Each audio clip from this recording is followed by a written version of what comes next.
Is there anything on my butt? When I played basketball in high school, one year there was a girl on my team who was always asking this question. Is there anything on my butt? And then, of course, she'd turn around so we could see. Now, for some, this might feel like an odd question to ask. But for those of us who have or have ever had a period, we totally get the need to ask. The fear, the horror, the anxiety of having leakage seep onto your clothes where other people can see without you knowing is 100% real. And when you have a period and you also play sports where you're running, twisting, jumping, and all that stuff, the risks of leakage rise. Now, let's face it, when you're playing sports, you want to be focused on performing at a high level. Athletes don't need the added pressure of period anxiety associated with leakage on their uniforms. So this summer, I was thrilled, capital thrilled when I saw an article that noted how all the teams in the FIFA Women's World Cup tournament this year had ditched white shorts for the women players. One player for England, Lauren Hemp, told reporters the change was a massive step in the right direction. She added, "We can now feel comfortable when sometimes we might not have been if it was your time of the month." She continued, "It's great to move away from the white shorts, not having that worry and focusing on the game." Other sports teams are starting to follow suit. The Irish rugby team changed the color of their shorts, opting to move away from white to a darker color. And Wimbledon in tennis relaxed their rules, making it so women can now wear dark-colored shorts underneath their required all-white outfits. We're going to get into why this whole thing is relevant to marketers and business leaders after this short break. Did you know that most businesses only use 20% of their data? That's like reading a book with most of the pages torn out or paying for a coffee that's just 1/5 full. Point is, you miss a lot unless you use HubSpot. Their customer platform gives you access to the data you need to grow your business. The insights trapped in emails, call logs, and transcripts, all that unstructured data that makes all the difference. Because when you know more, you grow more. And when you get a full cup of coffee, you can do more too. But I digress. Visit HubSpot.com today. Okay, so this whole thing about changing the uniform in women's sports so they can definitely not wear white but wear dark bottoms is significant because it really just goes to a core principle of having people with lived experiences not only on your team, but with decision-making power. Now, clearly, these are women's sports, but that doesn't mean women are the only ones working on the teams, in administration, or even in leadership. Now, I don't know who the parties were that started this ripple effect of changing the uniforms, but I have to believe it came about once there were women in power who could do something about it. I cannot fathom a woman who has had a period and played sports where the thought of not wanting to wear a white or light-colored uniform during that time of the month has ever crossed their mind. But if you aren't someone who has had a period, it's easy to see why that thought may have never crossed your mind. It's not your lived experience. And it's not something that may have come up in the line of questioning or on a discussion guide during market research. Now, I admit I'm generalizing here and taking liberties based upon my lived experience. So I went and took a quick poll in a group chat that I'm in of just women. And then I also did this poll on Facebook. And I asked women specifically, sports, white shorts, on your period. What's the first thought that comes to mind? One woman responded, hard no. Another comment was, don't do it. And another one was, that would be a no. Another said, no. Another person responded, cha, please. Still another commenter, flashbacks, and she mentioned the high school that she went to. Uniforms, softball pants, it bugs me. Please change it.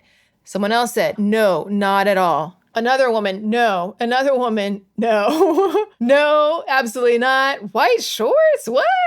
That was a comment. Don't do it from another person. Nope, from another person. Nope, from another person. Hard no. And another one responded, definitely not. And they had an emoji with like the arms thrown up with a cross sign, like absolutely not, no way. I mean, over and over and over and over and over again, women were responding with the exact same answers. And that answer was, this is an absolutely not. Like, why are we even considering this? We all know this is just an absolutely not. So, in essence, what is immediately known and obvious to people with lived experiences is not so obvious and needs to be discovered or learned by people who don't have those lived experiences. And in a business sense, not being aware of those obvious things could cost you sales, conversions, and a sense of belonging with your brand. As a marketer, it is essential that you have people with lived experience, people who have the identities of the people you want to serve on your team. Not only can they speak up and ensure you have the insights you need to ensure you're delivering experiences that make the people you want to serve feel like they belong, but they can also provide clear guidance, feedback, and understanding about what decisions work and don't work for the communities you want to serve and why. Now, when you don't have people with lived experiences from the communities that you want to serve, when you don't have those identities represented on your team, I'm not saying that you'll never capture those insights, but you leave it up to a discovery and market research process that isn't always designed to capture that form of cultural intelligence. Now, I understand every brand can't go out right now and just change up their personnel. You don't build a diverse and representative team overnight. But what you can do is partner and collaborate with people who are part of those communities as you work to diversify your team. That could be in the form of consultants and suppliers. Now, the key is to ensure you've got people at the table that you are paying, by the way. Let's be clear about that. If you want to know more about why, go listen to episode 22. Common ways brands treat diverse talent like unpaid consultants and what to do instead. I'll link that up in the show notes for you. Okay, so you want to make sure that you've got people at the table who have the identities and the lived experiences of the people in the communities that you want to serve.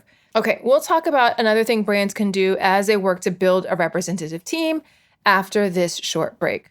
Okay, I've got another podcast recommendation for you. It's Augmenters, hosted by Julie Meyer and Jimmy Edgerton, and it's brought to you by the HubSpot Podcast Network, the audio destination for business professionals. So on this show, Julie and Jimmy dive into mentoring and explore ways to augment and refresh the mentoring environment. They're using 8 core principles that weave relevant spirit guides and diverse guests, and Julie and Jimmy use a lot of humor and practical tips to help mentors and mentees get further faster together. There's so many great episodes to tune into for this show, but one that you might find especially interesting is their latest episode, number 120, Mentoring Across Gender, Men as Allies and Mentors. Listen to Augmenters wherever you get your podcasts. All marketing teams, whether or not your team is representative today, does need to focus on having proximity to the consumers and the communities that you want to serve. So whenever I worked in corporate, my last corporate job was I worked for Johnson & Johnson, and we had an insulin pump for people with diabetes.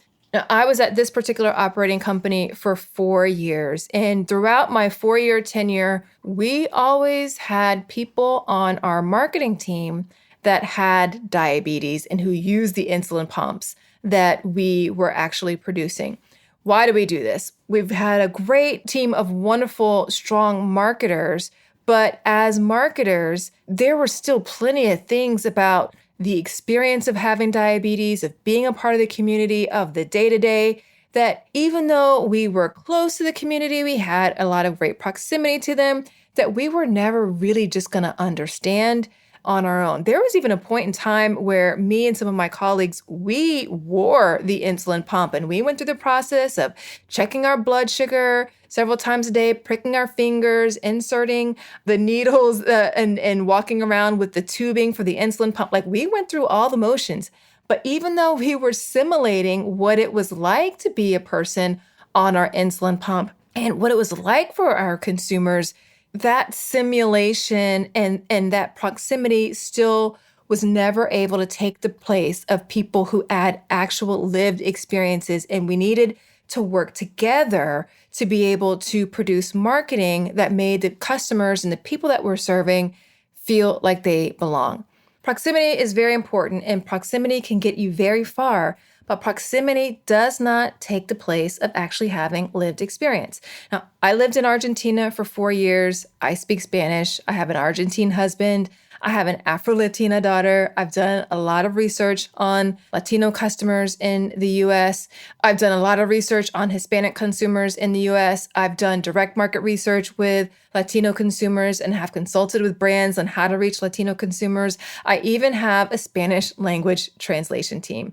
I've got all this proximity to the Latino community and a lot of knowledge, but I am not Latina. Never have been, never will be. I am Black. Always have been, always will be. Now, because of my proximity to the Latino community, I know a lot. I see a lot. I understand a lot. However, there's still a ton that I don't know, and some things I will probably never know because I don't have the lived experience of someone in the community, which means in some instances, there are things I don't even know to ask unless something brings it to my attention that makes me curious. I always, always, always recommend that brands take the time to build relationships with people who are part of the communities they want to serve. Spend time with them, learn about them, do market research with them. You will learn tons. And this is especially important for everyone on your team to have a degree of intimacy with the customers that you want to serve. But make no mistakes, even with a ton of proximity, lived experiences are unmatched. You need people on your team to have that cultural intelligence, to have that customer intimacy, and you also need people with lived experiences on your team, working with your team and in leadership on your team. Now, it's not enough to just identify a problem or something that isn't working so well for your customers. People on your team also need to have the power, authority, and safety, psychological safety, to do something about it. Another wonderful reason to have a representative team that includes people with lived experiences who are part of the communities that you want to serve is that it means that you aren't just extracting from a community. A lot of brands, unfortunately, engage in extraction marketing.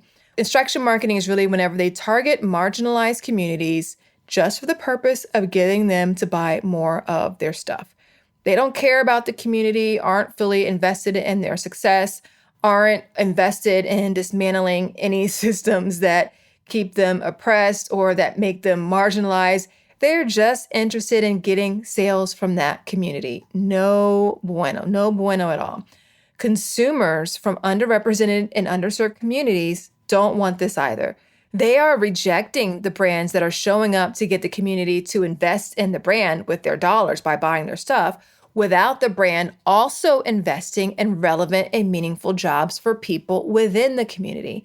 If you are truly inclusive, having a representative team with people who are part of the communities that you want to serve, that's one very big way that you can demonstrate how inclusive you are.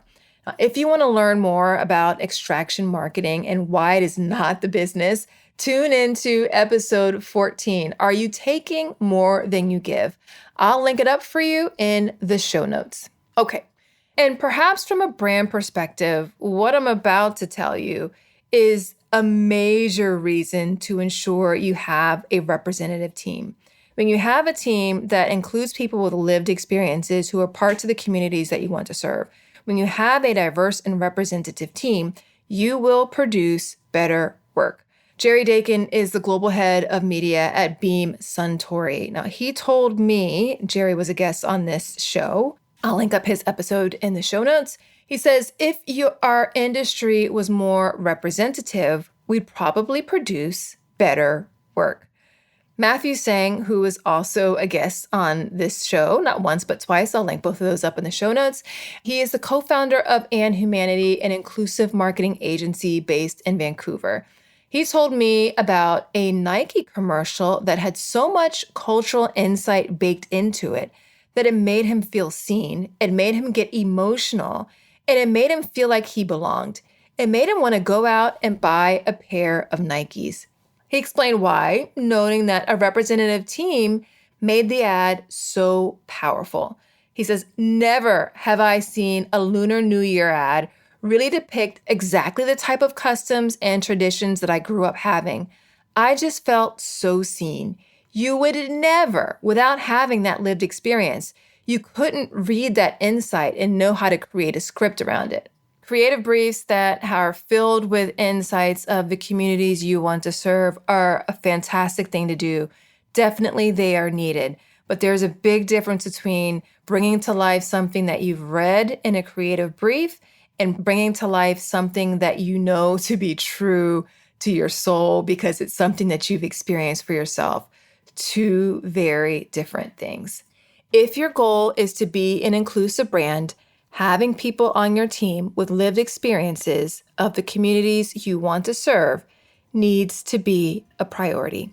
That's it for today's episode. If you like the show, I would so appreciate it if you would leave a rating and review for it in your podcast player of choice.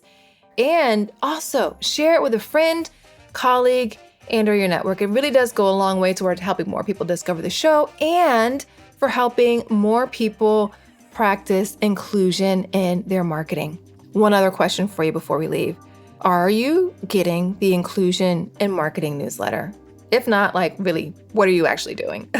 Each week, I send stories, news, tips, and other insights to help you build an inclusive brand that helps you grow, that helps more people feel like they belong, and it's a lot of fun.